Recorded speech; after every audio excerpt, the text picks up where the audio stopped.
فهم غافلون لقد حق القول على أكثرهم فهم لا يؤمنون إنا جعلنا في أعناقهم أغلالا فهي إلى الأذقان فهم مقمحون وجعلنا من بين أيديهم سدا ومن خلفهم سدا فغشيناهم فهم لا يبصرون وسواء عليهم أنذرتهم أم لم تنذرهم لا يؤمنون إنما تنذر من اتبع الذكر وخشي الرحمن بالغيب فبشره بمغفرة وأجر كريم إن نحن نحيي الموتى ونكتب ما قدموا وآثارهم وكل شيء أحصيناه في إمام مبين واضرب لهم مثالا أصحاب القرية إذ جاءها المرسلون إذا أرسلنا إليهم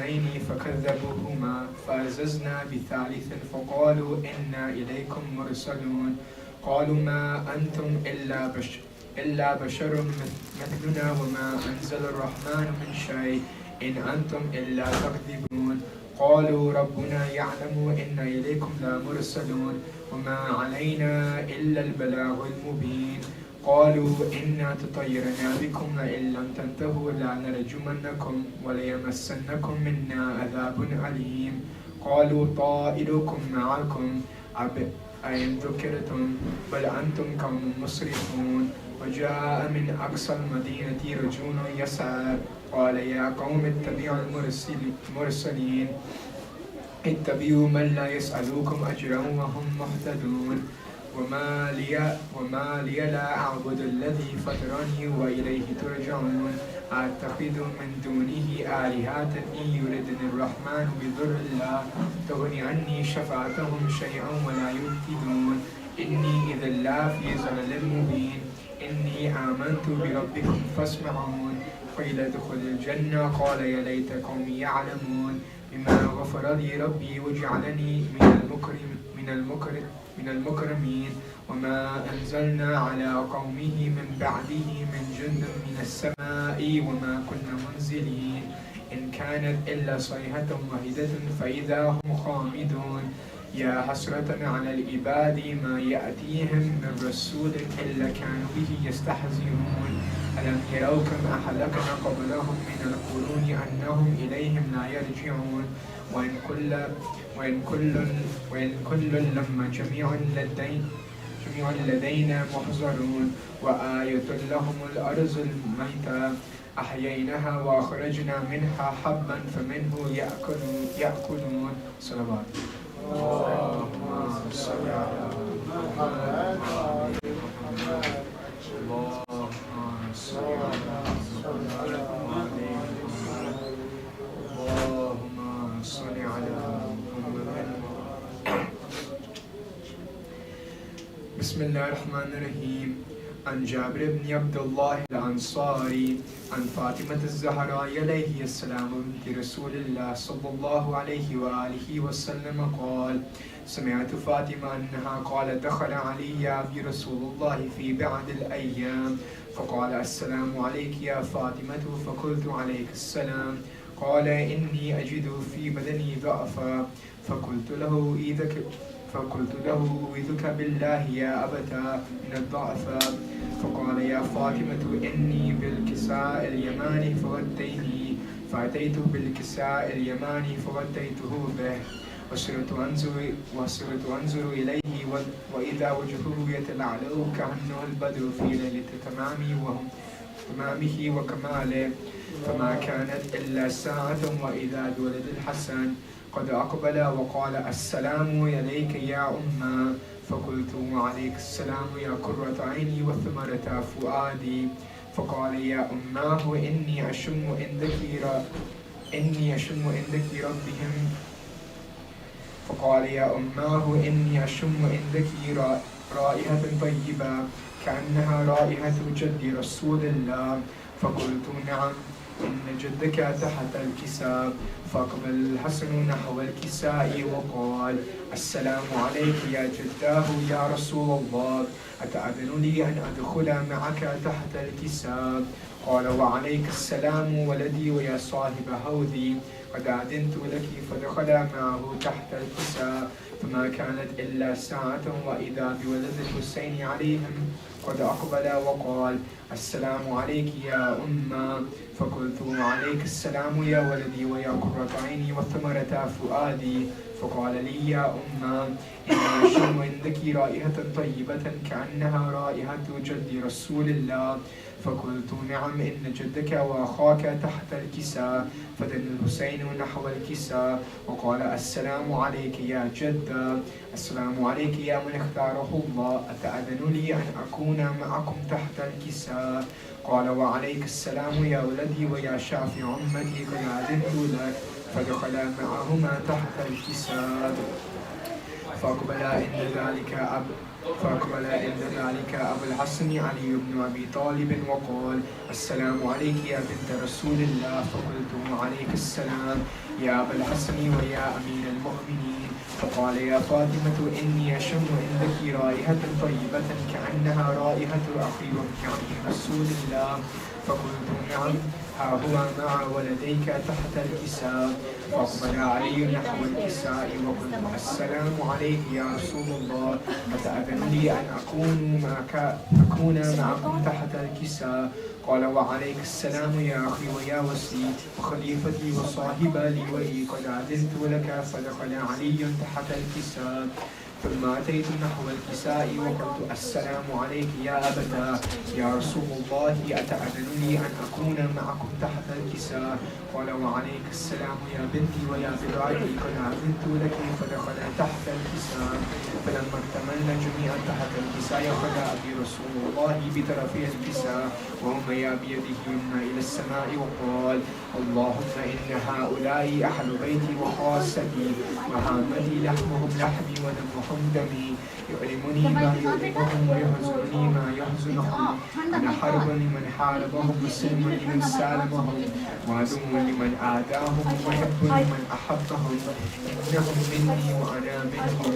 فاجعل صلواتك وبركاتك ورحمتك وغفرانك ورضوانك علي وعليهم، واذهب عنهم الرجس وطهرهم تطهيرا. فقال الله عز وجل: يا ملائكتي ويا سكان السماوات، إني ما خلقت سماء مبنيا ولا أرضا مدهيا ولا قمرا منيرا ولا شمسا مضيئا ولا فلكا يدور ولا بحرا يجري ولا فلكا يسري إلا في محبتي هؤلاء الخمسة الذين هم تحت الكساء. فقال الأمين جبريل: يا ربي، ومن تحت الكساء؟ فقال عز وجل: هم أهل بيت النبوة ومعدن الرسالة، هم فاطمة وأبوها وبعلها وبنوها. فقال جبريل: يا ربي، أتأذن لي أن أحبط إلى الأرض لأكون معهم سادسا؟ فقال الله: نعم، قد أذنت لك. فهبط الأمين جبريل وقال: السلام عليك يا رسول الله. على علي الأعلى يقرئك السلام ويخصك بالتحية والإكرام ويقول لك: وعزتي وجلالي، إني ما خلقت سماء مبنيا ولا أرضا مدهية ولا قمرا منيرا ولا شمسا مضيئة ولا فلكا يدور ولا بحرا يجري ولا فلكا يسري إلا لأجلكم ومحبتكم، وقد أذن لي أن أدخل معكم، فهل تأذن لي يا رسول الله؟ فقال رسول الله: وعليك السلام يا أمين وهلا، إنه نعم، قد أذنت لك. فدخل جبريل معنا تحت الكساء. قال لأبي: إن الله قد أوحى إليكم يقول: إنما يريد الله ليذهب عنكم الرجس أهل البيت ويطهركم تطهيرا.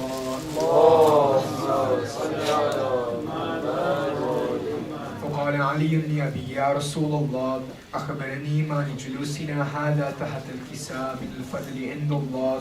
فقال النبي صلى الله عليه وآله: والذي بعثني بالحق نبيا واصطفاني بالرسالة نجيا، ومما ذكر خبرنا هذا في محفل من محافل أهل الأرض، وفيه جمع من شيعتنا ومحبينا، إلا ونزلت عليهم الرحمة وحفت بهم الملائكة واستغفرت لهم إلى أن يتفرقوا. فقال علي عليه السلام: إذا والله فزنا وفاز شيعتنا ورب الكعبة. فقال النبي صلى الله عليه وآله يا علي والذي بعثني بالحق نبيا واصطفاني بالرسالة نجيا ما ذكر خبرنا هذا في محفل من محافل أحد الأرض وفيه جمع من شيعتنا ومحبينا وفيهم محموم إلا وفرج الله حما ولا مغموم إلا وكشف الله غما ولا طالب حاجة إلا وقضى الله حاجة. فقال علي عليه السلام إذا والله فزنا وصعدنا وكذلك شيعتنا فازوا وصعدوا في الدنيا والآخرة ورب الكعبة. اللهم صل على محمد وآل محمد.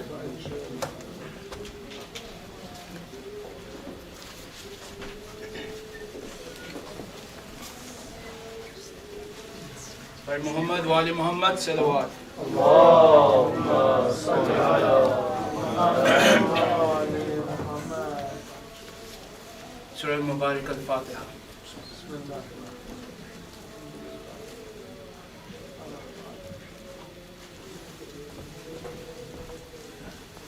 گونجی بوقت عصر صدا میں حسین ہوں. گونجی بوقت عصر صدا میں حسین ہوں. گونجی بوقت عصر صدا میں حسین ہوں. کاٹو نہ میرا خشک گلا اے کاٹو نہ میرا خشک گلا میں حسین ہوں. گونجی بوقت عصر صدا میں حسین ہوں. گونجی بوقت عصر صدا میں حسین ہوں. اماں کے سینے پانی کی ایک بوند بھی نہ دی. اماں کے سینے پانی کی ایک بوند بھی نہ دی. میں بار بار کہتا رہا ہائے میں بار بار کہتا رہا میں حسین ہوں. گونجی بوقت عصر صدا میں حسین ہوں. گونجی بوقت عصر صدا میں حسین ہوں. دربار میں لائیں کے کوہرام مچ گیا. دربار میں لائیں کے کوہرام مچ گیا. مختار سے جو سر نے کہا ہائے مختار سے جو سر نے کہا میں حسین ہوں. گونجی بوقت عصر صدا میں حسین ہوں.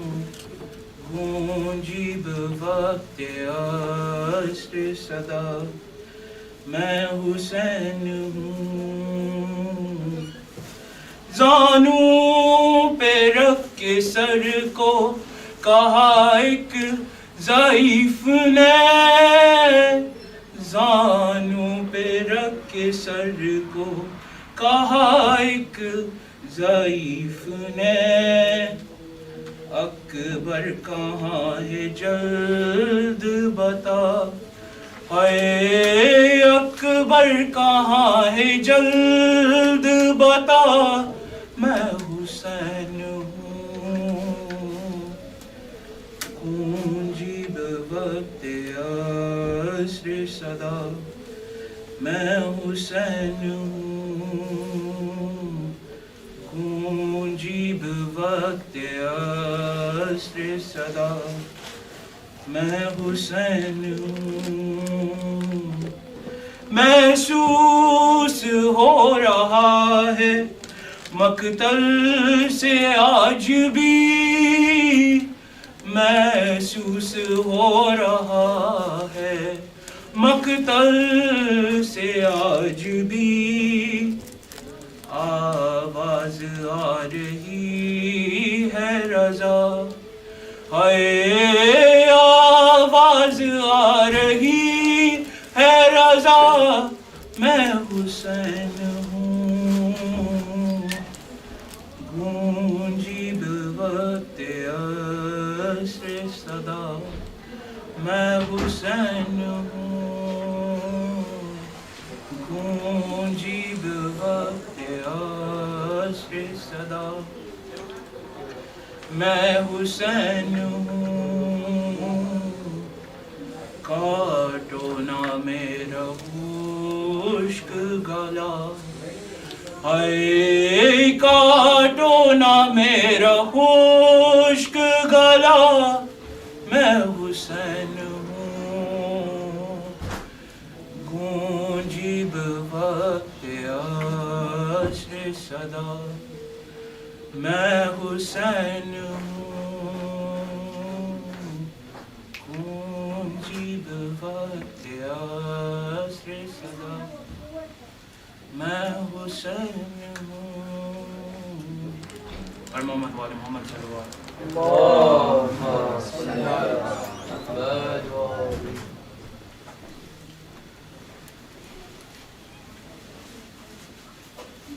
محمد وآلہ محمد وآل محمد صلوات، اللہم صلی علی محمد بے غشبر کی رو کر پکاری، میرے بچے کی آتی ہے مہندی، بے غشبر کی رو کر پکاری، میرے بچے کی آتی ہے مہندی، لوگ کہتے ہیں کیوں آہوزاری، میرے بچے کی آتی ہے مہندی، کوئی دولہا کی پھپھیوں کو لاؤ،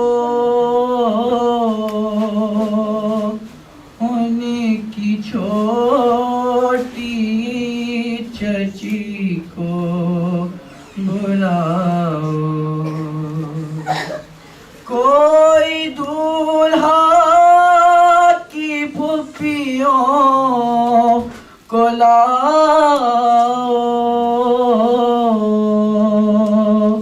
ان کی چھوٹی چچی کو بلاؤ، دیر ہوتی ہے جلد آواری، میرے بچے کی آتی ہے مہندی، جا کے کہہ دو یہ شان زمن سے کوئی صغیرہ کو لائے وطن سے، جا کے کہہ دو یہ شاہ زمن سے کوئی صغیرہ کو لائے وطن سے، جائیں اکبر منگائیں سواری، میرے بچے کی آتی ہے مہندی، جا کے شیر خدا کے نواسے کہہ دے دولہا کے چھوٹے چچا سے، جا کے شیر خدا کے نواسے کہہ دے دولہا کے چھوٹے چچا سے، گھر میں شادی کی رسمیں ہیں جاری، میرے بچے کی آتی ہے مہندی، کوئی قبر قصر پر یہ کہنا دیکھ تو جائیں بیٹے کا صحرا، کوئی قبر قصر پر یہ کہنا دیکھ تو جائیں بیٹے کا صحرا، ان کی فرقتی میں آنسو ہیں جاری، میرے بچے کی آتی ہے مہندی، میری بالی سکینہ کہاں ہو، کیوں نگاہوں سے اب تک نہا ہو، میری بالی سکینہ کہاں ہو، کیوں نگاہوں سے اب تک نہا ہو، نیغ لے جاؤ بانوں کی پیاری، میرے بچے کی آتی ہے مہندی، بڑھ محمد والے محمد صلی اللہ علیہ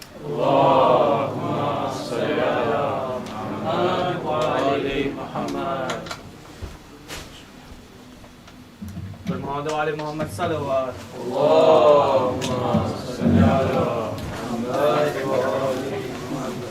نعرے تکبیر، اللہ اکبر، نعرے تکبیر، اللہ اکبر، نعرے رسالت یا رسول اللہ، نعرے رسالت یا رسول اللہ، نعرے حیدری،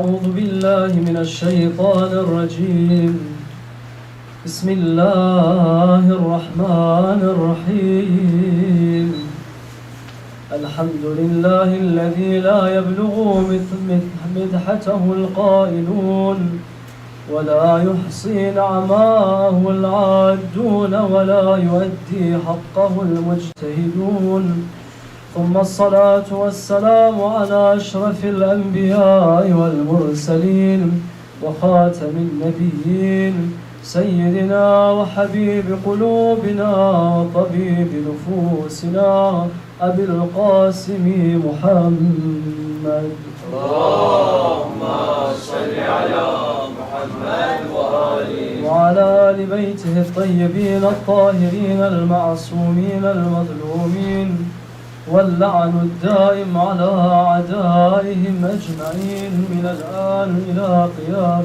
يوم الدين أما بعد فقد قال الله تعالى في محكم كتابه المجيد وقوله الحق بسم الله الرحمن الرحيم وقال رجل مؤمن من آل فرعون يكتم إيمانه أتقتلون رجلا أن يقول ربي الله آمنا بالله صدق الله العلي العظيم صدق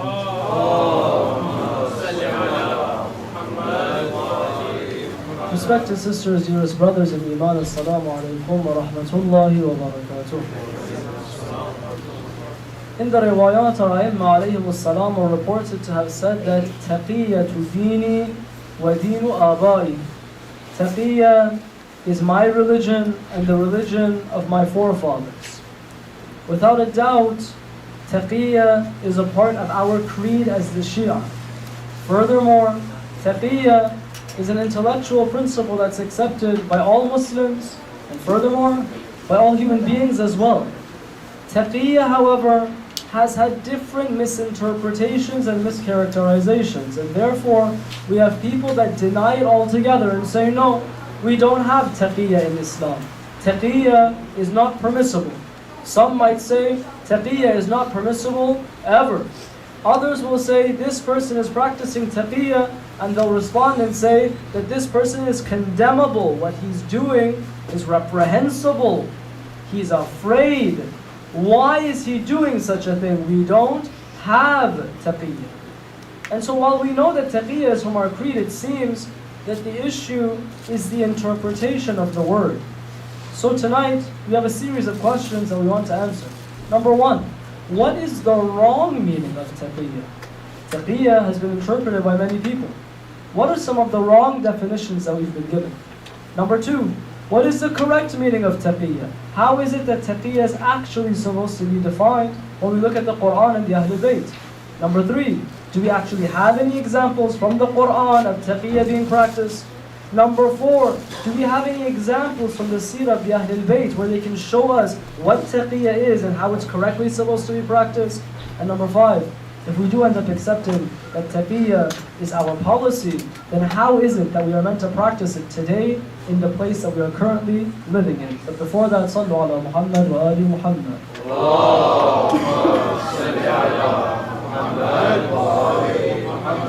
Taqiyya is often translated as being dissimulation.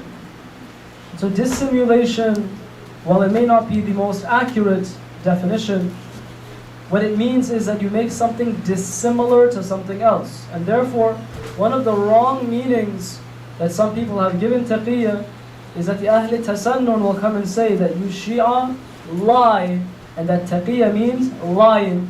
When you make something dissimilar from something else, you're telling a lie, you're not telling us the truth. And therefore they made a jump. They said that not telling the full truth means lying. And so the first wrong definition that we've been fed about taqiyya, when it's being used as a slur, that you Shia practice taqiyya, it's being used in this way, that you Shia are liars. You have one belief in your heart and another belief that you show us on your tongues. And so you're lying to us. This is one definition and we don't accept it. A second definition, however, is that taqiyya means that you skip out on an obligation, or that performing a prohibition becomes permissible during times of fear. The second wrong meaning that they've given us is that if you're too afraid, if there's some sort of reasonable fear that exists for not performing something that's obligatory, or that something is prohibited but out of fear that if you don't do X, there will be repercussions that you'll have to face, then doing that prohibited thing becomes permissible. Some have said taqiyya basically means whenever you feel scared, you don't need to do that which is wajib, and you can do that which is haram. We don't accept this meaning either. Why? Question number 2. What is the meaning of taqiyya? We said that taqiyya isn't lying, and we'll explain in a second that we don't actually lie when we do taqiyya. So it's not lying. And the second meaning that we rejected was that you can do anything you want so long as there's some sort of reasonable fear. Why is it that we don't accept these two definitions? What is the meaning of taqiyya? Taqiyya comes from waqa yaqi, similar to the word taqwa. In other words, taqiyya means to protect oneself. Taqiyya is conservation and protection. Taqiyya means that you are protecting yourself in a time of danger. There's no mention of telling lies, nor is there any mention of everything in the book becoming permissible for you. Rather, the base concept in taqiyya is self-protection. Now, someone will come and say, that's exactly what we said. We said that you guys are liars, you're hypocrites. This taqiyya, where you're saying that there's some sort of danger and we need to reduce the harm and protect yourself, this is nifaq. This is hypocrisy. You're being a hypocrite. See, nifaq, in one way is similar to taqiyya, but in many ways is the complete opposite. How? In nifaq, the word nifaq from nafaqa means to sell something. The original meaning is that you're selling something. The munafiq is selling himself in a way that he is actually not, so that people buy him. What does it mean to be a munafiq? That you sell yourself in one way that you're not, so that people will actually buy you. Had you presented yourself in the way that you actually are, there would have been no sellers for you, or no buyers for you. And so, the meaning of nifaq is that you're selling yourself in a way that you're not, so that you can be bought. The word nifaq is used in other places as well. A nafiqa refers to that second hole that a mouse digs as an escape route. See, a mouse has this one hole, the main entrance they go in and out of. But what they do with the second hole is that now they're going to present themselves as being vulnerable in front of the predators, such that at the last second, when the predator doesn't imagine that he'll be evaded, the mouse jumps into the second hole. What's the munafiq doing? The munafiq is showing us the main entrance.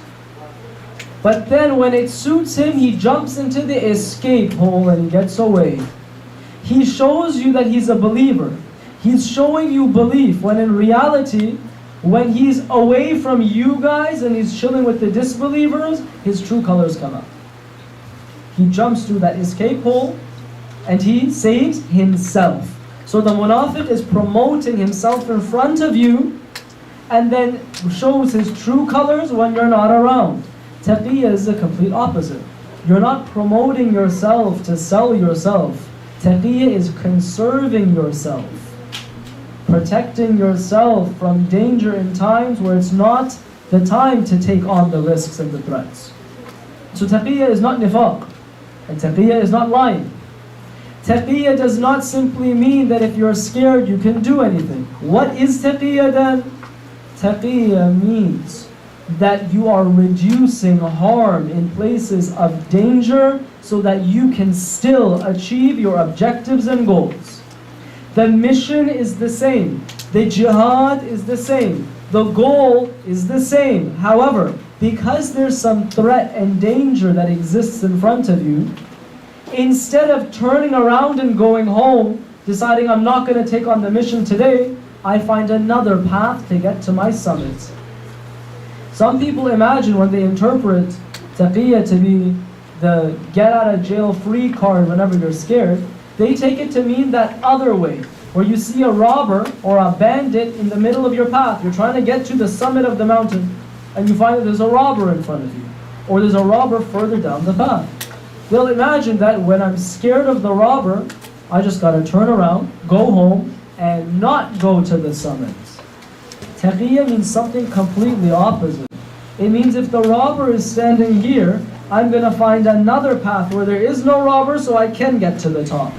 The bandit is blocking this pathway. That doesn't mean that I no longer take on the mission to get to the top. It means I find another way to reduce harm.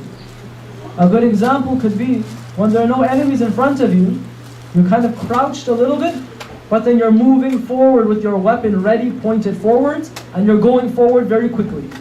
But when you realize that you're under enemy fire, you'll crouch all the way down, maybe even hide behind a tree, or a boulder, or in the trenches, and you only make moves when it's safe to do so. What's similar between both of them? That while one of them has no obstacles in front of him, and the other one has a myriad of obstacles in front of him, both of them are still moving forward.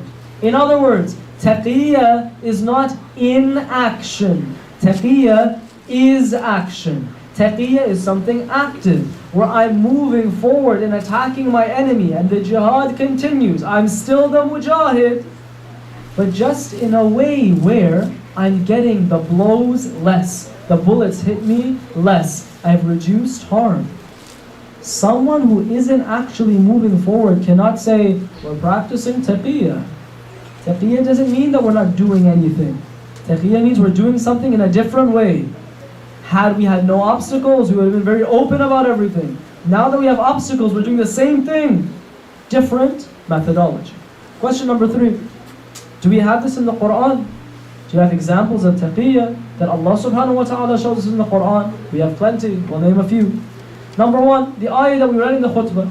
Allah subhanahu wa ta'ala quotes a man that he refers to as being رَجُلٌ مُؤْمِنٌ مِنْ آلِ فِرْعَوْنَ. He's a believing man. He's a Muslim. He's a believer. مِنْ آلِ فِرْعَوْنَ. What's his problem? That he's from the court of Fir'aun. He's very closely linked to the tyrant of his time. He's very close to this individual that if he finds out he's a believer, he'll get killed for his belief. But we find there comes a time where he's kind of acting like he's great. In other words, he's doing taqiyya, but he's getting his message across. He's just changed the words. Instead of coming out and saying, I'm a believer in the religion of Musa, he goes into the court and he says, أَتَقْتُلُونَ رَجُلًا أَن يَقُولَ رَبِّيَ اللَّهِ. Do you kill a man for saying that my Lord is Allah, I only worship Him and none else? Is that a reason to kill a man? And so this rajulun mu'min, this believing man, is taking the side of Musa, taking the side of the monotheists, the muwahhideen, without outing himself.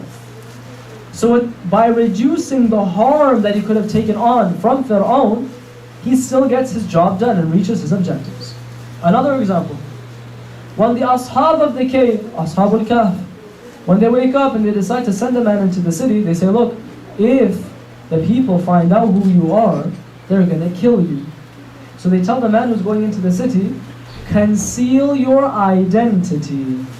To those members of the Ahli Tasannun that say that we Shia are lying, what do you make of a man who's not saying he's something that he's not, but rather simply concealing his identity so no one knows who he is in order to save his life? The man who's sent from the Ashabul Kahf, in order to save his life, he conceals his identity. And so he's reached his objective by entering into the city, buying the goods that he needs and getting back to his people. However, he's done so in a different way.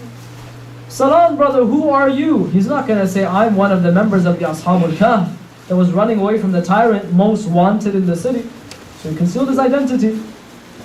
Number 3, another example, that Yusuf alayhi salam, had he exposed himself as being a monotheist that worships the one invisible Lord, as opposed to the stone idols that the Egyptians worshipped, he would have gotten nowhere in the world of politics. And so he concealed his faith. He didn't act like something he wasn't. Very careful.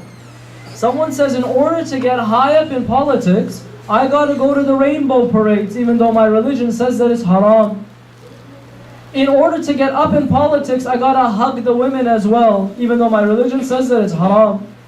In order to get somewhere in politics, I gotta stand with Israel and their right to exist and defend them against the terrorists that attacked them on October the 7th. Otherwise I won't get anywhere in politics. The Ashabul Kahf are not acting like they're buddy-buddy with the tyrants. They're simply not revealing their identity. And so in the Quran we see that in order to reach their objectives, some individuals conceal who they actually are. Number 3, a third example, or Yusuf, we mentioned that Yusuf's example was that he reaches the top without exposing that he's a monotheist. Number 3, a third example from the Quran is where Allah subhanahu wa ta'ala tells us that we're not supposed to insult the deities and the holy figures of other religions. Why? Because if we insult the holy figures of other religions or sects, they will then come and curse and insult and mock our holy figures. So the Quran says, don't insult them. You come and say, but in my heart is boiling. I'm on fire. I hate that guy. I hate that belief. Islam says, disassociate from it then. But where you see that there's a threat, that if you're going to come out and insult this personality, that deity, that God, that they're going to crack down on you, then save yourself the hassle. You don't believe in it. Propagate your message. Speak out against their belief without insulting them. Another form, taqi. And so we find in the Quran there are multiple examples where identities are concealed, beliefs are concealed, different words are used to ensure that people are protected and the harm is reduced, and that those who believe can actually reach their objectives and goals. Sallu ala Muhammad wa ali Muhammad. Allahumma salli ala Muhammad wa ali Muhammad. Do we have examples now from the Ahlul Bayt where they do any such thing? Before we reach the Ahlul Bayt, there's one more story of one of the prophets of Allah who has a little bit of a twist to his story. We said there are examples in the Quran. This example is also in the Quran. But this story has a little bit of an explanation required. Which story is that? Nabi Ibrahim alayhi salam, he tells his people that you guys are all going out to this festival where you worship your idols and you're celebrating them, etc. He says, I'm feeling kind of ill today. I'm not really feeling up to it. So you guys go without me. And so everyone leaves the city. They go out into the desert for their festival, right? Ibrahim says, I'm not feeling up to it. What does Ibrahim do when everyone leaves the city? He goes to the place where they keep all the idols, and one by one with an axe, he destroys and breaks every single one. When the people return, they say, who did this? Who is responsible for the destruction of our idols? Who could have disrespected us like this? What does Ibrahim say? Does Ibrahim say, I will take responsibility? Ibrahim says, go ask the big one. Remember we said that the Sunnis say that we lie and we're hypocrites, so we do taqiyya. Is Ibrahim alayhi salam not lying here? He broke the idols, and yet he's saying, go ask the big one. Look, the axe is next to him. Look, look, look, the big one. The people look at Ibrahim and they're like, in colloquial terms, they're saying, are you dumb? The big one did it. Are you serious? You think the big one broke all of the other idols? It's made of stone. And Ibrahim alayhi salam says, exactly. In the Sharia, this is not considered a lie. I say the brother is wearing a black shirt, right? And I say, this shirt is white. We don't characterize this as a lie. It's so obviously inaccurate and not in line with reality that we don't come and say, he's lying. We say, get out of here. It's white, it's clearly black. Likewise, the people of Ibrahim alayhi salam say, the big one broke the idols. Come on. You really gotta be a simpleton to believe that one. So we say, this wasn't a lie. When Ibrahim here did taqiyya, he wasn't lying. He was simply directing their attention to the elephant in the room. Literally, it was the biggest idol. That look, what kind of belief do you have? That if I were to slander this big one and say he did it, he wouldn't be able to defend himself, you see? If I were to slander you, you'd come and say, huh? What's this guy on about? I didn't do that. What can your idols do to defend themselves? And so Ibrahim alayhi salam, while he practiced taqiyya, this example is in the Quran, the question that some people might ask is, well, did Ibrahim lie? To which we say, no, Ibrahim didn't tell a lie. Ibrahim was not lying here. He pointed out something so evident in a way that drew the attention of the people to the evidence such that they would accept it to be true. Let's come to the examples of the Ahlul Bayt. The third question that we asked was, where do we see in the seerah of the Ma'asumeen that they would do any such thing? Before we mention anything from the seerah of the A'immah, we go back to the father of all of the A'immah, Hadrat Abu Talib alayhi salam. Abu Talib, as you know, was one of the chiefs of Quraysh, big shot in the Quraysh, number one guy in Quraysh. He's got a top position there, even higher than the mayor of New York City. Abu Talib is up there. Abu Talib, however, he presents himself in a way as though he hasn't accepted Islam, when the reality is that from birth Abu Talib is on the religion of Ibrahim alayhi salam. He's a Hanif.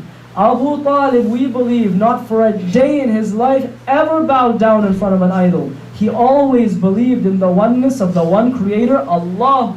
So when the Ahl Tasannun now come and say that Abu Talib, wal ayadu billah, was a mushrik, the father of Amir al-Mu'mineen, believed in the idols and worshipped them, we say this is a result of how he duped you with taqiyya. Had Abu Talib come out as the leader of the Quraysh and said that I follow the deen of my nephew Muhammad sallallahu alayhi wa alihi wa sallam,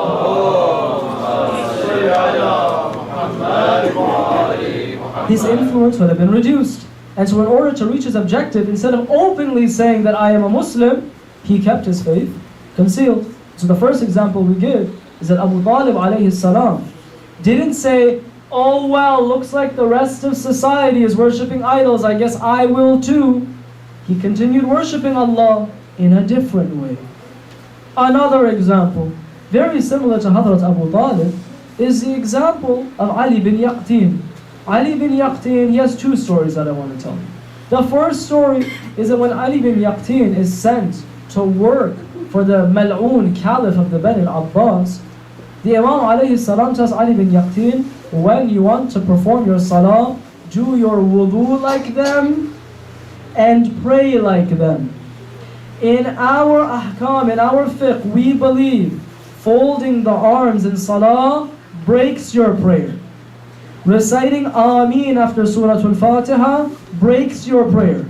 In the wudu, you cannot wash your feet, you must wipe your feet. The Quran says, وَامْسَحُوا بِرُؤُوسِكُمْ, wipe your heads. Where else? And your arjulakum, and your feet, wipe them, not wash them. However, the Imam alayhi salam says, Ya Ali bin Yaqtin, when you're in the court of the Caliph, be careful, do wudu like them and pray like them. The response is this, Yabna Rasulillah, if I do wudu like them and pray like them, is my salah not batil? Technically yes, right? The Imam says, and there's no need for you to redo your prayers. I'm the one that's telling you pray this way. Conceal your faith. It's better for you, and it's better for us. Ali bin Yaqtin has another story. This one's a juicy one. Ali bin Yaqtin is in the court of the Caliph. When he is in there, all of a sudden, Harun al-Rashid la'natullahi alayh brings the Imam alayhi salam into the court and he's holding his arm. Ali bin Yaqtin sees the disrespect to his Imam and impulsively he puts his hand on the hilt of his sword and he's ready to pull it out.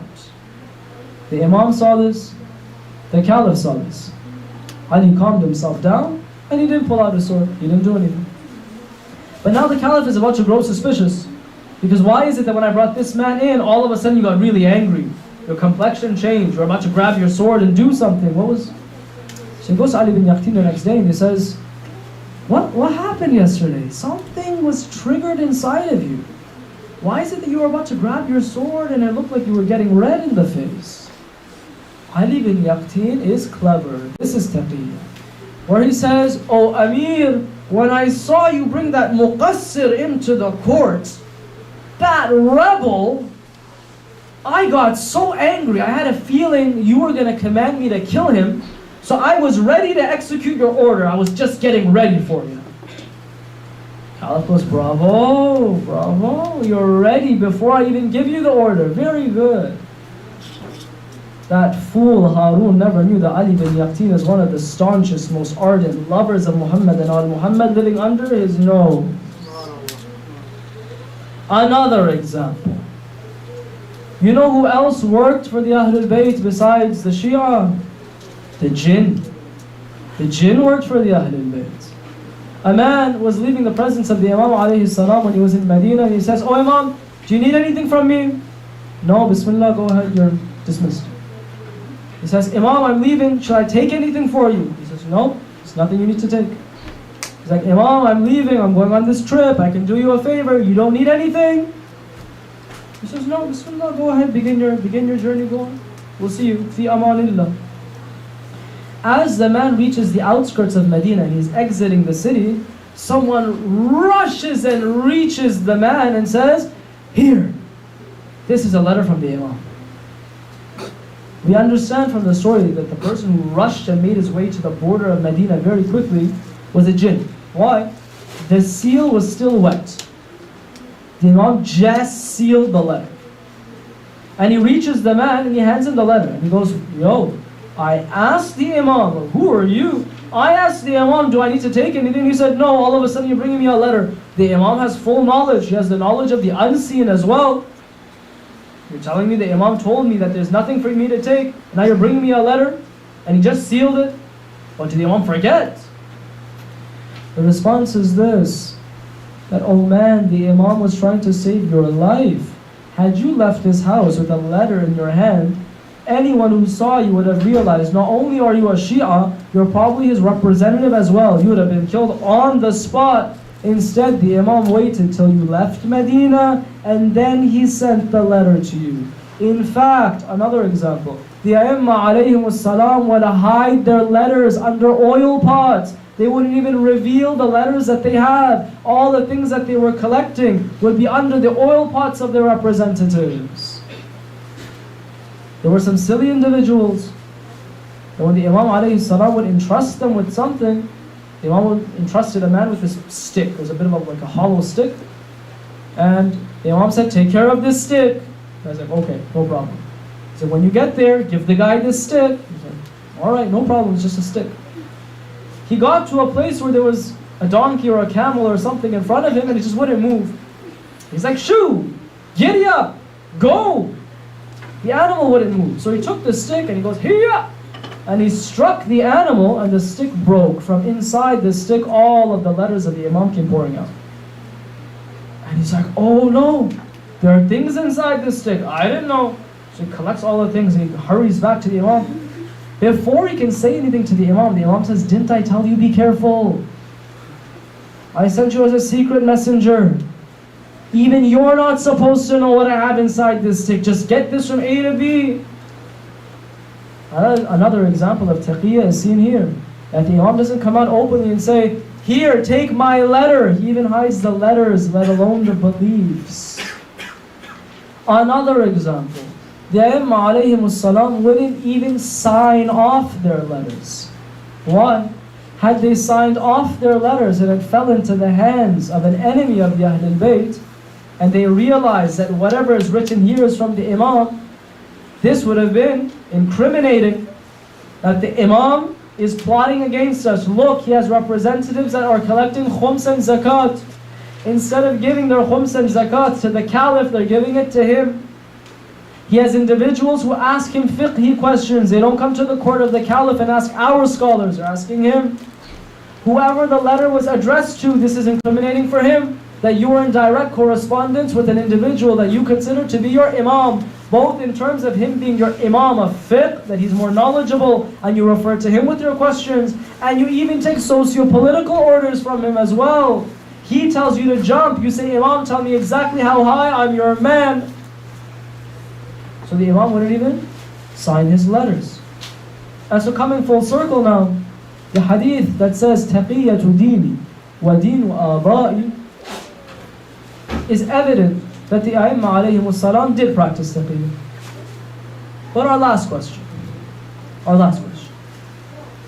How is it that we're meant to practice taqiyya then? We've defined it. But people in action, they show us different methods. Such that they'll say, hey, this guy's not with us, he's not on our team. You say, why is he not on our team? You say, because look at the way he's acting, look at the way he's speaking. He doesn't speak about certain subjects, he doesn't use those words. When you say he's doing taqiyya, you say, no, this is not correct taqiyya. Okay, so you have one interpretation here.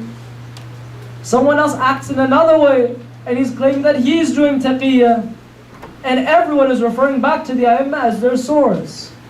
So what is the way that we're meant to be practicing taqiyya, specifically when we're living in the godless society of the West, where we have the enemies of the Ahlul Bayt at every corner? Brothers, sisters, the enemies, those that run our societies, the authorities in charge of the ideological West, are 180 degrees in opposition to us.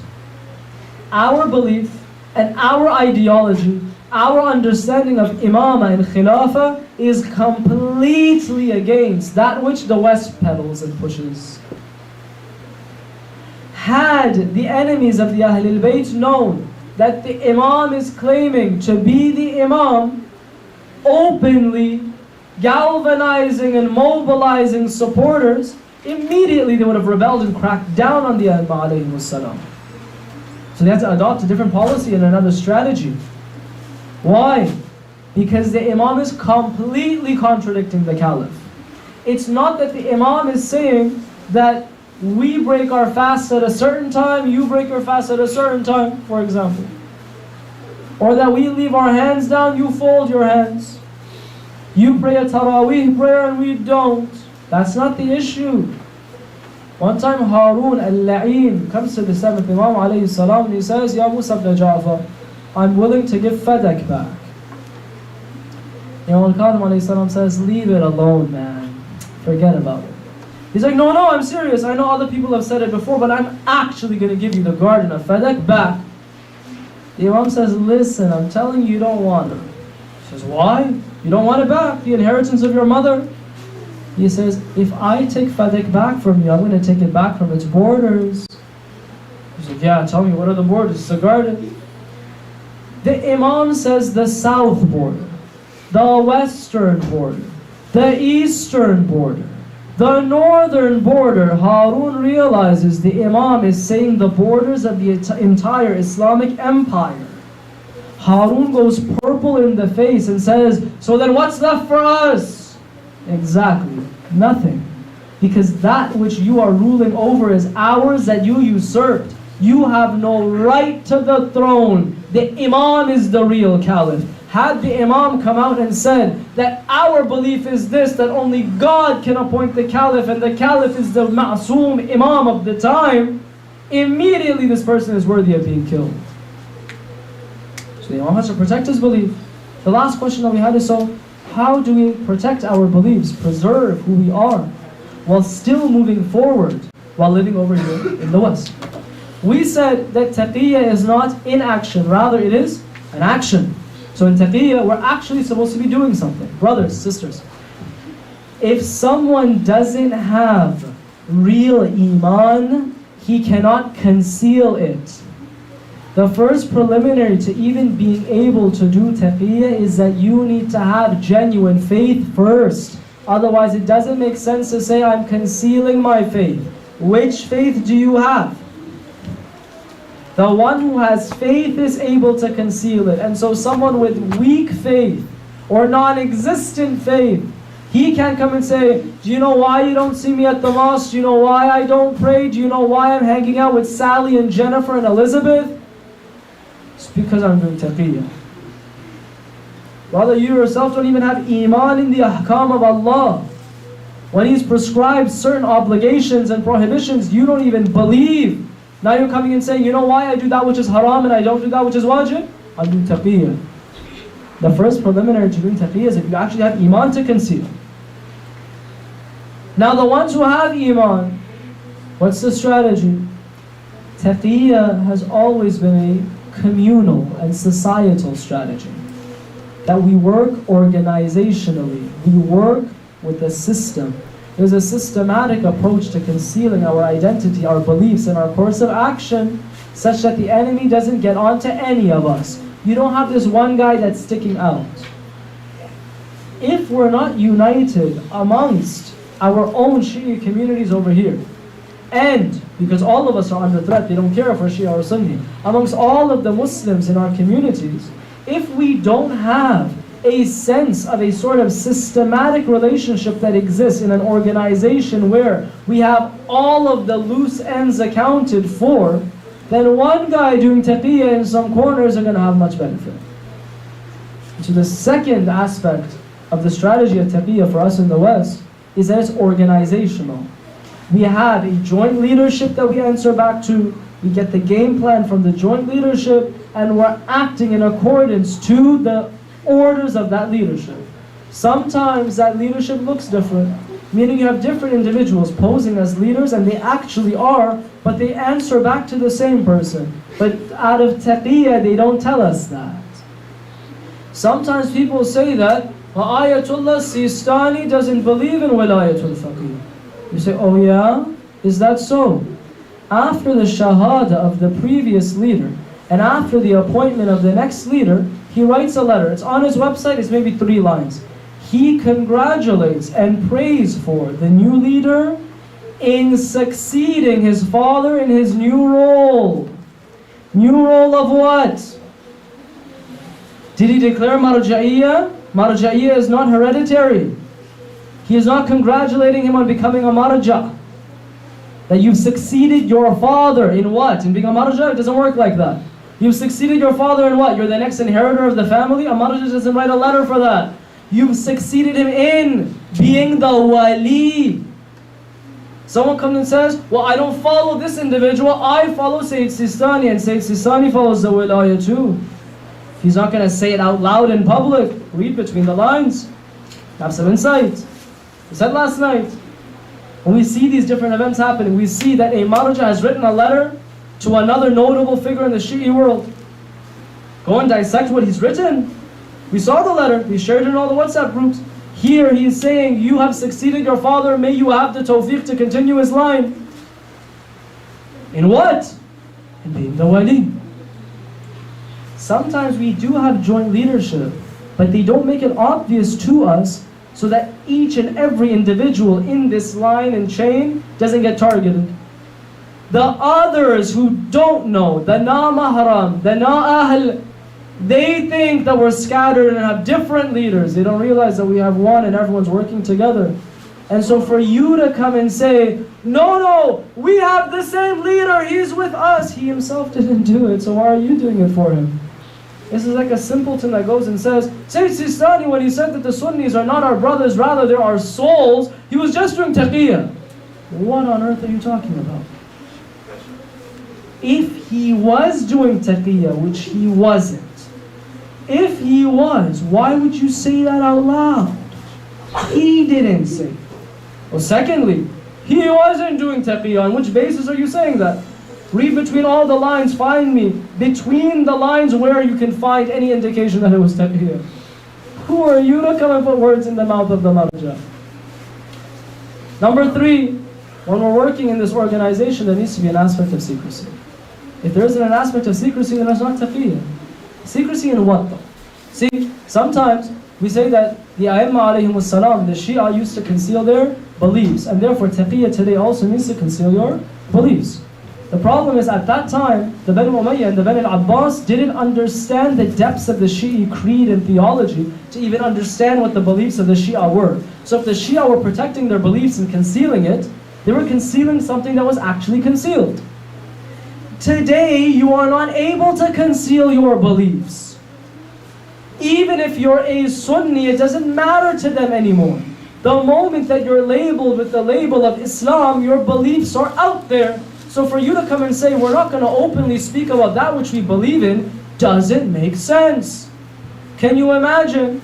We're saying the fiqhi opinions of 2 marja'as. One is Ayatollah Sistani, and then the other one. What's his name? You can't say the name of the second marja', both being the 2 most followed maraja' in the world. You can't say his name. Is this taqiyya? What, they're going to flag the video? There's no need for taqiyya here. One marja says naked eye, the other marja says you can use an optical aid. We know who he is.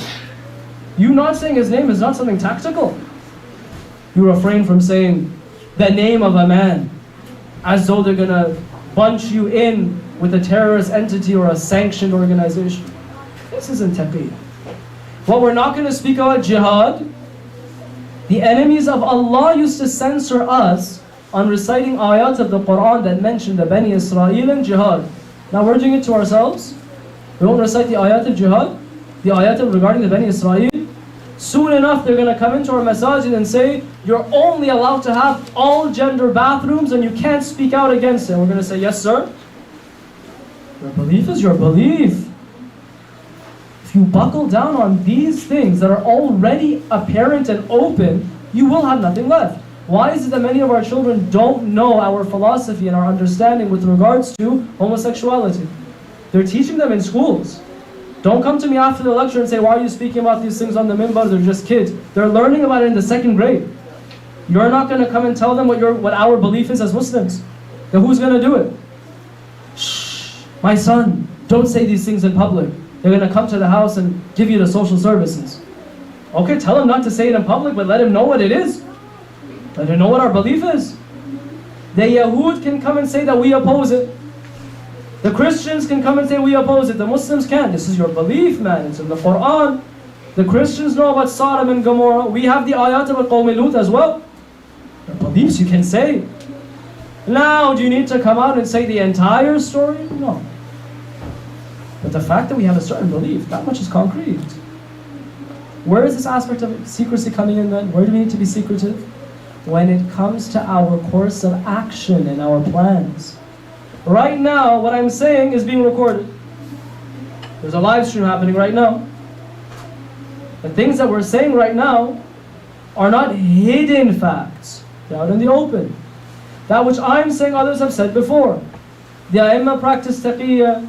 We're meant to practice taqiyya. The hadith says that the mu'min is a mujahid. He's a struggler in the way of Allah. Under the dawla of haqq, under the government of truth, this safe with the sword. Meaning he's free to go and launch his missiles. He's under the government of truth. But under the dawla of batil, like where we are, the taqiyya, that he uses taqiyya. The enemies can go check Wasa'il al-Shia, they can check our hadith books and find the hadith as well. I'm not saying something new. What is something new? Our course of action. What we do, that's where you leave your phones out. That's where you don't want other people to know. It will be absolutely horrendously silly and foolish of you that you go out and say, and tomorrow this is what we're gonna do. Talk about taking it by surprise. No, the course of action has to be secretive. But stop muzzling yourselves and others from speaking about Abi Abdullah alayhi salam's mission on the 10th of Ashura, having a great aspect of it being political. This doesn't need to be censored. This one is obvious. We don't need to come and say that Ashura was a day for Abi Abdullah to remind us of the importance of praying on time, even if the arrows are falling on your head. This is a great lesson. Abi Abdullah didn't go all the way to Karbala to teach us about Salah only. Abi Abdullah alayhi salam didn't go all the way to Karbala to teach us about how much he loves Ali Akbar. God forbid someone says, Abi Abdullah went all the way to Karbala to teach us about the importance of the institution of marriage that he gets his nephew married. Give me a break. Give me a break with that. Abu Abdullah alayhi salam went to Karbala to oppose the tyrant of his time so that the people who are sleeping, the ones who think they're performing taqiyya by not saying anything against Yazid, realize the Imam is saying, now all guns blazing. Don't tell the Imam, shh, it's time for taqiyya. The Imam is the one that will tell you what to do. Your wali is the one that tells you what to do. When your wali says that your duty is the jihad of clarifying truth from falsehood and pulling the truth out of the fog of confusion and propaganda, then bismillah, go and speak about it. Don't come and say now's the time for silence. We're not pacifists. We're not people that come and say we want peace and not war, and war is always bad all the time. Violence is bad. Our stance is open. History did not begin on the 7th of October. Whoever tries to tell you so, do the jihad of clarification and tell him that he's wrong. Where have you been? Tonight we remember a youth that performed this jihad of purification himself for his heart.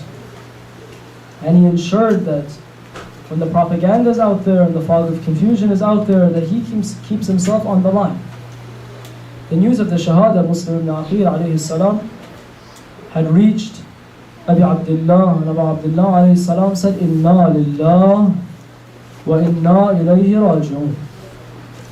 When Ali Akbar alayhi salam heard this, he asked his father, what's the matter, what's happened? When Abu Abdullah alayhi salam explains the situation, Ali Akbar alayhi salam only has one question.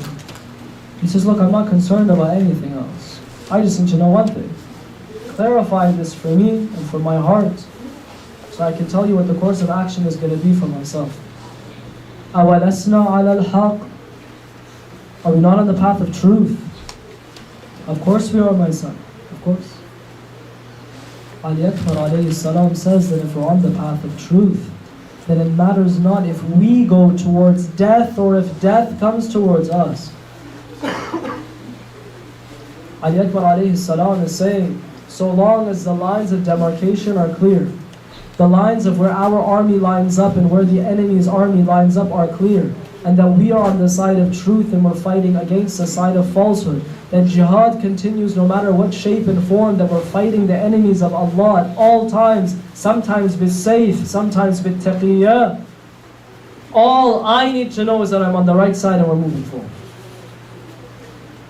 Ali Akbar is a supreme personality. On the day of Ashura, Ali Akbar alayhi salam is not like any other companion or family member that gave their lives.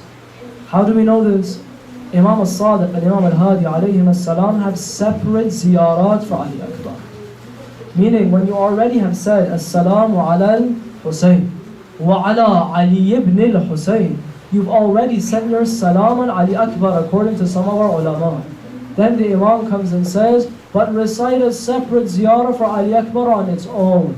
I know you've already taken his name, take his name separately. Come and refer to him as a shaheed. Come and refer to my uncle as being madloom. Come and refer to my Ali Akbar, the one who was the apple of the heart of my father, as being the son of a madloom as well. Ali Akbar is special. Ali Akbar is someone that Imam al-Hadi alayhi salam says, I bear witness you are a hujjah of Allah. Why? On the Asra wa Ashura, we can see that the behavior that Abi Abdullah expresses and displays towards the son is very different. Every companion that came to give their life on that day, Abu Abdullah begged them, entreated them, please, it's too early. There's no need for you to go. Why are you in such a rush to go to the Maidan of Karbala? But when it came to Ali Akbar, immediately Abu Abdullah alayhi salam says, go, go, go. Some may say that Abu Abdullah is saying, I need to lead by example. Before my nephews go, my son should go first. I think maybe Abu Abdullah was saying, go quicker. If I see you stay back too long, my heart will remember Medina. Abu Abdullah alayhi salam says, Allahumma ashhad, faqad baraza ilayhim ghulamun. I'm sending someone to the battlefield, Ya Allah. Ashbahu nas khalqan wa khulqan wa mantiqan bi rasulik. I'm sending someone to the battlefield who resembled my grandfather Rasulullah the most. Whenever we would miss him, Ya Allah, you know, when we wanted to do the ziyarah of our madloom grandfather Rasulullah, we look at Ali Akbar. Sallallahu alayka ya Abu Abdullah. On the day of Ashura, the first shaheed of the Bani Hashim has come to seek permission. But Ya Ali, the moment Zainab says farewell to you, hurry off to the Maidan. If you stay back too long, each one of the women will hold you and not let go. When they smell you, they smell the scent of Medina. When they look at you, they remember the Rasul of Medina. Ali Akbar, go to the battlefield. But when Ali Akbar enters into the Maidan, from the behind his son, his father is saying, Mahlan, Mahlan. Ali Akbar, hold on. He says, what is the matter? Did you not give me permission? He says, Ali, you don't have a son in you the way I have in you. Ali, if only you knew what I was sending to the Maidan. Ali Akbar enters the battlefield. This is the son of Haydar Karrar, fighting in the battle like his grandfather. But a moment comes when he returns to the tents. What is it, Ya Ali? Why have you come back? He says, Ya Abati, Al-Atash qad qatalani. The thirst is killing me. وثقل الحديد قد اجهدني. And the weight of the armor is bearing me down, oh my father. Is there any way that you can bring me a sip of water? When Abu Abdullah extended his tongue, Ali looked at the tongue of his father. My father is more thirsty than me. Abu Abdullah says, Ali, you keep fighting. Soon your grandfather will quench you at Kawthar. Not long had passed, Ya Abu Abdullah, what a sentence you had uttered. From the Maidan of Karbala, Ali is calling out to you. He's saying, Assalamu alayka ya Abata. This is my grandfather, Rasulullah. He has come to quench my thirst. But oh, my father is saying something else. He wants me to tell you, Hussain, come quicker. Your mother Zahra is waiting for you. Ali Akbar has fallen from his horse. His father comes rushing to the Maidan. But tell me this, how is it that Zainab reached Ali before Hussain? The riwayah says, فَخَرَجَتْ Zainab. Zainab exited her tent. She came running towards Akbar. Every time Abu Abdullah wanted to run towards Ali, he would fall on his face. Every time he gets up, he falls again. Up until he reaches his son, he is lamenting, Waladi, Ali. With every shaheed, Abu Abdullah is patient, but his tone is changing with Akbar. When Ali Akbar fell and he looked at this body, he says, Ali, قتل الله قوما قتلوك. Whoever killed you, oh my son, may Allah kill him as well. Ali, Ali, Ali.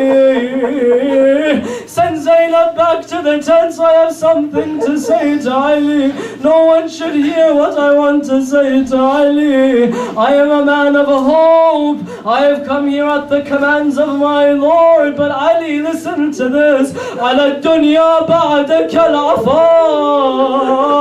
Living after you is useless, Ya Ali. What is this world without you, my Akbar? Why? If these people can kill the man that resembled Rasulullah, what is the point of living amongst these beasts? One line in iltimas al-dua. Every shaheed that Abu Abdullah brought back, either he brought the body back or Abbas brought the body back. But with Akbar, Abi Abdullah says something different. He says, oh youth of the Bani Hashim, all of you come. Why? If I pick up this body, another piece will fall to the ground. فقتلوا بسيوفهم إربان. His body is all over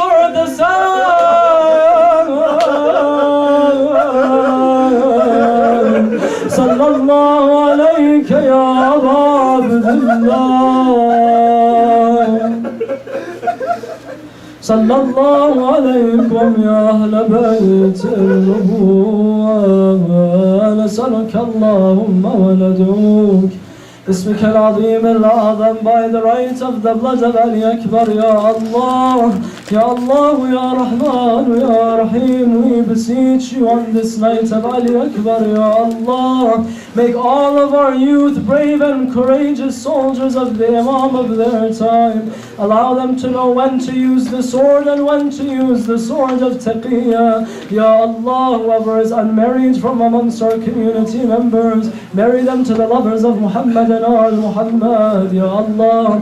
From their offspring grant them the progeny of the Shia of Muhammad and all Muhammad. Don't allow us to leave this world unless we're the followers of Muhammad and all Muhammad.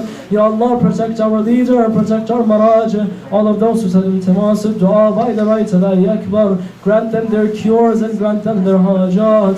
Ya Allah, through our hands destroy all of the oppressors, assist all of the oppressed. وعجل اللهم في fridge مولانا صاحب الزمان مات الحسين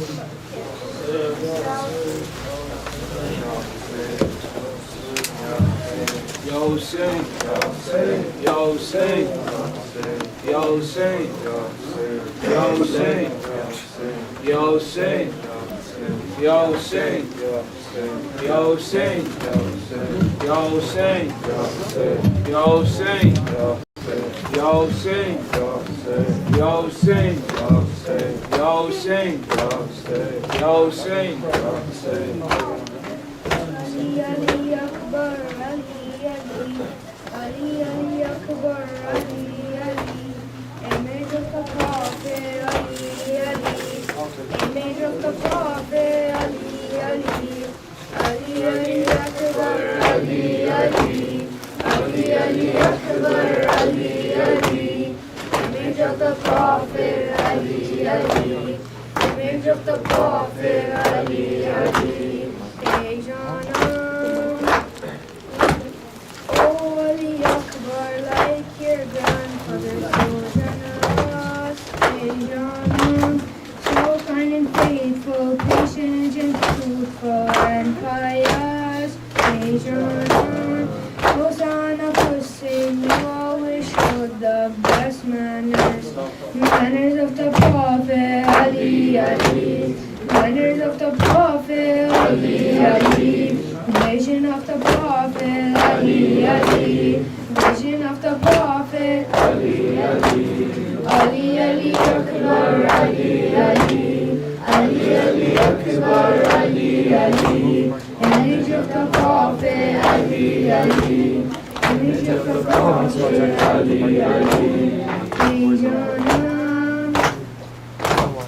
as you stood to recite the Adhan for the final time, eyes were heard as the sun on a beat for the final time.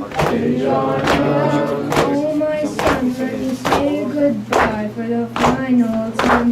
Color of prayer, Ali, color of prayer, Ali, Allahu Akbar, Ali, Allahu Akbar, Ali Akbar, Ali Akbar, Ali,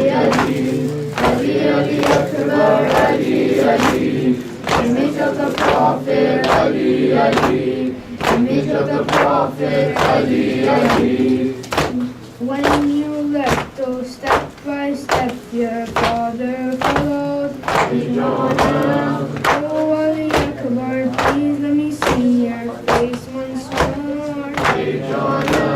How can I say goodbye to the son that I adore? Smile of the Prophet, smile of the Prophet, set off your father, set off your father, Ali Akbar, Ali Akbar, Ali, image of the Prophet, Ali, image of the Prophet, Ali. Hey Jana, the bravest lion in the battlefield, scared of none. Hey Jana, Akbar, call out Allah.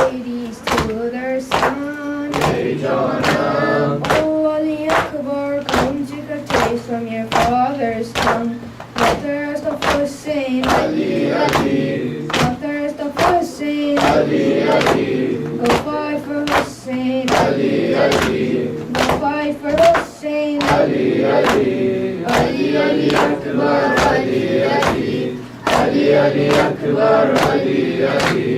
Image of the Prophet, Ali, Ali. Image of the Prophet, Ali, Ali. As you feel one hand on your chest and one hand raised, Assalamu alaikum, oh Father, my life I gave. Was the prince of Hashim, he's like you so brave. Grandson of Haydar, grandson of Haydar, grandson of Hussain, grandson of Hussain. Ali, Ali Akbar, Ali, Ali. Ali, Ali Akbar, Ali, Ali. Image of the Prophet, Ali, Ali. Image of the Prophet, Ali, Ali. Oh, Ali Akbar, when you fell in that final fight. Oh, Ali Akbar, look at your father's lost his sight. Oh, Ali Akbar, look at your mother, how she cries. Yusufi Layla, Yusufi Layla, Allahu Akbar, Allahu Akbar, Ali Akbar, Ali Akbar, Ali. Image of the Prophet, Ali, Ali. Image of the Prophet, Ali, Ali. Ali Akbar, Ali, Ali. Ali Akbar, Ali, Ali. Image of the Prophet, Ali, Ali. Image of the Prophet, Ali, Ali.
Imam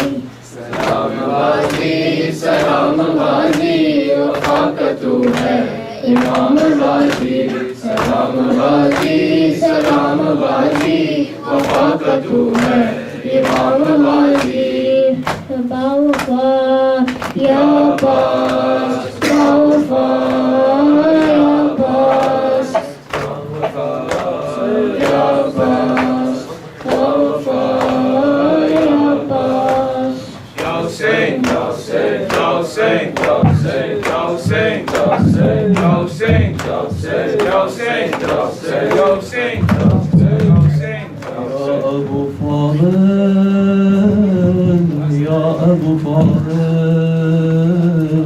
يا أبو فاضل يا أبو فاضل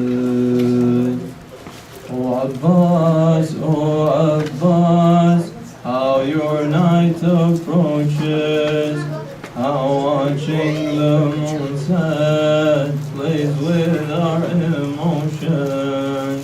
An uncle, a brother, best son to a mother. He defined loyalty, like him there's none other. He brought peace to all those who loved Ali. He brought peace to all those who loved Ali. He would strike fear upon his enemies. Shadow for Zainab, peace for the children.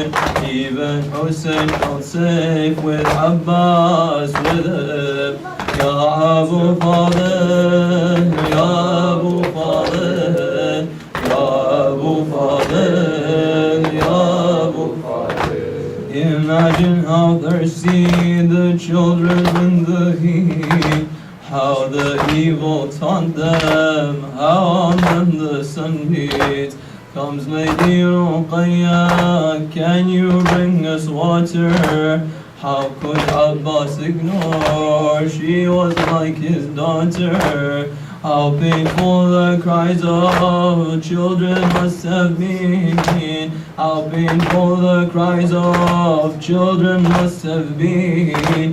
No longer could they be left so thirsty. Go ready yourself, my dear brother. The battlefield waits. Charge, son of Haida. Ya Abu Fadil, Ya Abu Fadil, Ya Abu Fadil, Ya Abu Fadil.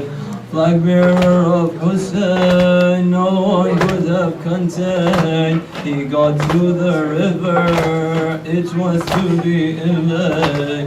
His heart in the water, his wife Hussein's daughter. Struck on his head he fell, like the strike on his father.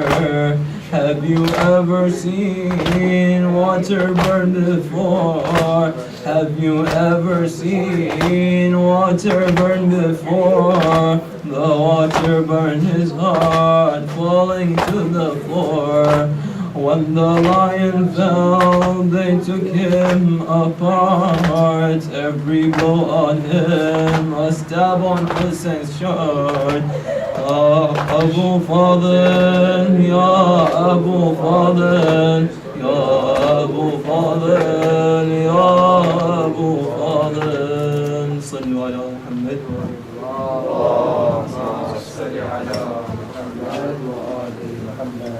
السلام عليك يا أبا عبد الله، السلام عليك يا ابن رسول الله، السلام عليك يا ابن أمير المؤمنين، السلام عليك يا ابن فاطمة الزهراء، السلام عليك يا أبا الفضل العباس، السلام عليكم ورحمة الله وبركاته.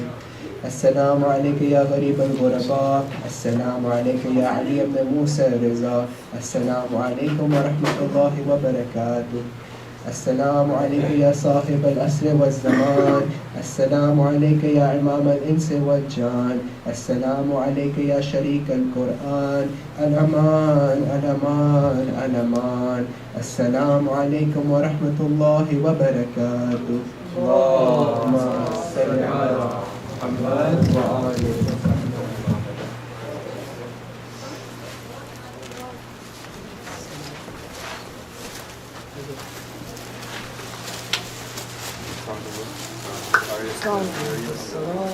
That's